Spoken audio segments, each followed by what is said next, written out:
Hello बच्चों, आप सभी का स्वागत है एसएस कोचिंग क्लासेस में। मैं राम सिंह। हम लोग पढ़ रहे हैं बेटा ऊंचाई और दूरी। पिछली क्लास में हम लोगों ने देखा था कि ऊंचाई और दूरी के बारे में अवनमन कोण क्या होता है, उन्नयन कोण क्या होता है। और वहाँ पर हमने आपको ये बताया था अवनमन कोण या उन्नयन कोण आपस में क्या होते हैं, बराबर होते हैं। ये बात हमने बताई और उसमें हमने एक्सरसाइज के 2 सवाल हल कर लिए थे। आज बेटा हमारे पास तीसरा सवाल है। सभी लोग अपनी बुक निकाल लीजिए। और तीसरा सवाल देखिए क्या है कि एक ठेकेदार बच्चे को खेलने के लिए एक पार्क में 2 फिसलन पट्टी लगाना चाहता है। 5 वर्ष से कम उम्र के बच्चों के लिए वह ऐसी फिसलन पट्टी लगाना चाहती है जिसका शिखर 1.5 मीटर की ऊंचाई पर हो और भूमि के साथ 30 डिग्री के कोण पर झुका हुआ हो, जबकि इससे अधिक उम्र के बच्चों के लिए वह 3 मीटर ऊंचाई पर एक अधिक ढाल की फिसलन पट्टी लगाना चाहती है जो भूमि के साथ 60 डिग्री का कोण बनाती है। प्रत्येक स्थिति में फिसलन पट्टी की लंबाई क्या होनी चाहिए, हमें यह बताया गया। तो सभी लोग बुक निकाल लिए हैं। अब देखिए हम लोग पढ़ रहे हैं एक्सरसाइज 9.1 और इसका आज हमारे पास बेटा क्या है, तीसरा सवाल है। तो यहाँ पर एक ठेकेदार है। आप लोगों ने देखा होगा अक्सर स्कूल, विद्यालय या पार्क में फिसलन पट्टी लगी हुई होती है। बच्चे सीढ़ी से उस पर चढ़ते हैं और फिसलन पट्टी पे क्या करते हैं, स्लाइड करते हैं। तो यहाँ पर 2 कंडीशन दी गई है। एक तो है 5 वर्ष से कम बच्चों के लिए, तो यहाँ पर मैं लिख देता हूँ 5 वर्ष से कम बच्चे, उनके लिए अलग फिसलन पट्टी बनानी है। और जो 5 वर्ष से अधिक हैं, 5 वर्ष से क्या है बेटा, अधिक हैं, तो वो 2 तरीके के बच्चे हैं। यहाँ पर सवाल में कह रहा है कि अगर 5 वर्ष से कम बच्चे 5 वर्ष के जो बच्चे कम उम्र के हैं उनके लिए वो फिसलन पट्टी ऐसा बनाना चाहती है जिसका शिखर का मतलब ये इस तरीके से सीढ़ी पे हम चढ़ते हैं, तो शिखर जिसका कितना हो 1.5 मीटर हो, और ये इसकी भूमि है बेटा। और फिसलन पट्टी कुछ इस तरीके से लगी होती है और इस पर तो बच्चा इधर से चढ़ता है और यहाँ से इस पर इस तरीके से स्लाइड करता हुआ यहाँ पर आता है। तो जो इसकी हाइट है वो कितनी है, 1.5 मीटर ही है, 5 वर्ष के बच्चों के लिए है। और यहाँ पर ये जो कोण बना रही है, कितना बना रही है, 30 बना रही है, 30 डिग्री बना रही है। और यहाँ पर हमें इस फिसलन पट्टी की क्या करना है, हमें डिस्टेंस कैलकुलेट करना है। तो इसकी डिस्टेंस को हमने क्या मान लिया बेटा, x मान लिया। कितना माना, x। इसको आप नाम दे दीजिए a, b और ये c। दूसरी वो इस तरीके की फिसलन पट्टी बनाना चाहती है कि जो बच्चे 5 वर्ष से अधिक हैं वो उस पर क्या करें, स्लाइड करें। तो मान लेते हैं कि ये देखिए इसकी हाइट मान लेता हूं कितनी है, 3 मीटर है और ये इस तरीके से फिसलन पट्टी बनाई गई है। यहाँ पर ये भूमि के साथ 60 डिग्री का कोण बना रही है और यहाँ पर भी हमें क्या करना है, ये डिस्टेंस कैलकुलेट करना। इस डिस्टेंस को हम मान लेते हैं क्या है, y है। नाम दे दीजिए a, b और ये c। तो 2 फिसलन पट्टी इस तरीके से बनाई जा रही है। ठीक है, इतनी बात बेटा समझ में आ गई। तो हमने दोनों डायग्राम क्या कर लिए हैं, ड्रॉ कर लिए हैं। ठीक है, अब देखिए बेटा आगे, अब हम इसको सॉल्व कैसे करेंगे ये हमें देखना है। तो हम इसको हल करेंगे। तो सबसे पहले जो हमने माना है हमको वो लिखना होता है। तो लिखेंगे माना 5 वर्ष से कम बच्चों के लिए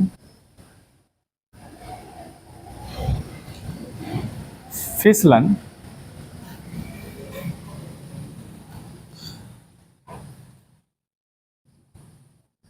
पट्टी की लंबाई।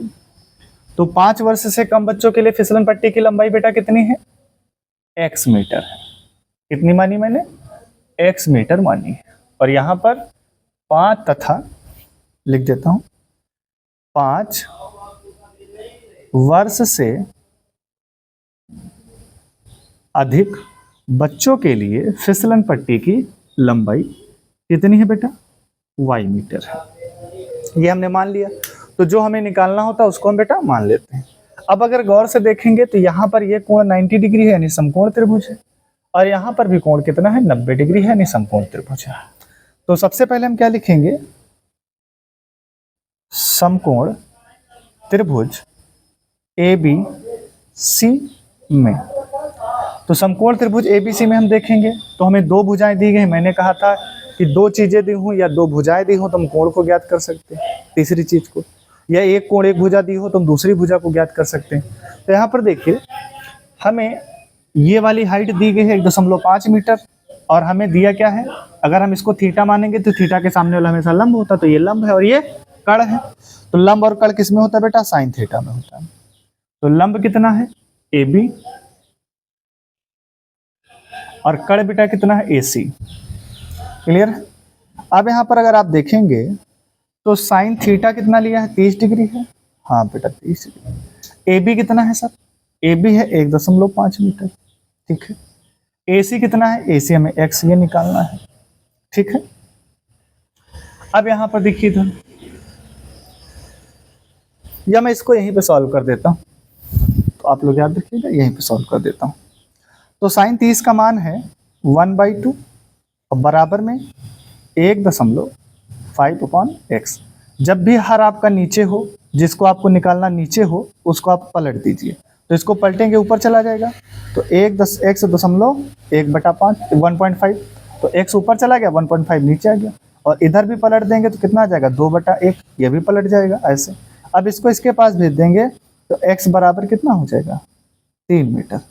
मतलब जो 5 वर्ष के कम बच्चे हैं उनके लिए जो फिसलन पट्टी की लंबाई होगी वो कितनी होगी बेटा, वो हमारे लिए क्या होगी, 3 मीटर होगी। अब आइए देखते हैं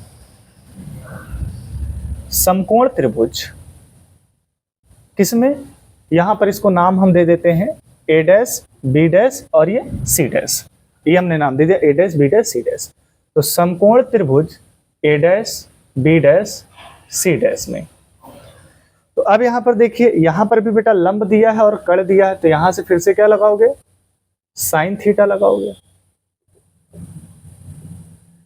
तो ये हो जाएगा आपका साइन थीटा बराबर लंब कितना है A dash B dash, A dash B dash, कर्ण कितना है A डैश C डैश। ठीक है बेटा। अब साइन कितना दिया है, तो साइन 60 डिग्री है। अब यहाँ पर देखो A डैश B डैश बेटा कितना दिया गया है, तो A डैश B डैश दिया गया आपका 3 मीटर, तो आप 3 लिखो। और A डैश C डैश कितना दिया गया बेटा, y मीटर, तो यहाँ पर हमने क्या लिखा, y लिखा। साइन 60 का मान कितना होता है, ये होता है √3/2 होता है। और यहाँ पर आपके पास है 3/y, y निकालना है तो y नीचे इसको पलट दीजिए, तो y/3 हो जाएगा।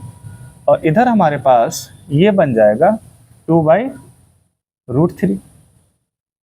y की वैल्यू निकालनी है तो y को हम अकेला रोकेंगे, तो ये 3 चला जाएगा 2 के पास, तो 2 × 3, और ये क्या है √3।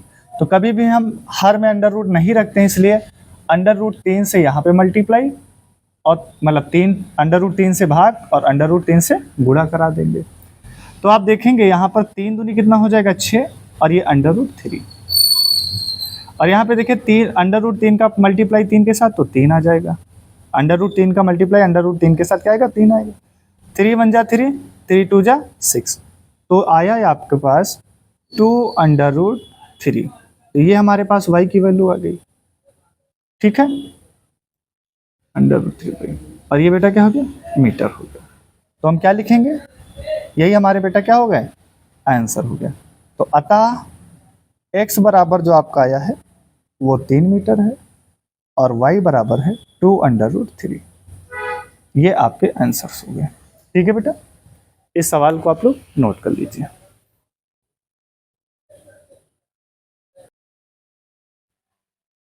देखिए बेटा, अगला क्वेश्चन हमारे पास जो है वो कह रहा है कि अगला क्वेश्चन हमारे पास है कि भूमि के एक बिंदु से जो मीनार के पाद से 30 मीटर की दूरी पर है, मीनार के पाद से 30 सेंटीमीटर की दूरी पर है। तो बेटा ये सवाल नंबर 4 है। अब इसमें देखिए, भूमि के एक बिंदु से, मतलब ये आपकी बेटा एक मीनार हो गई, टेढ़ी बन गई, तो ये मीनार सीधी होती है, ये आपकी बेटा क्या है, एक मीनार है। तो मीनार के पाद से 30 मीटर की दूरी पर, तो मीनार का शीर्ष ये है, पाद ये होगा, इससे 30 मीटर की दूरी पर एक बिंदु है। मीनार के शिखर का उन्नयन कोण कितना यहाँ पर बनता है, 30 डिग्री।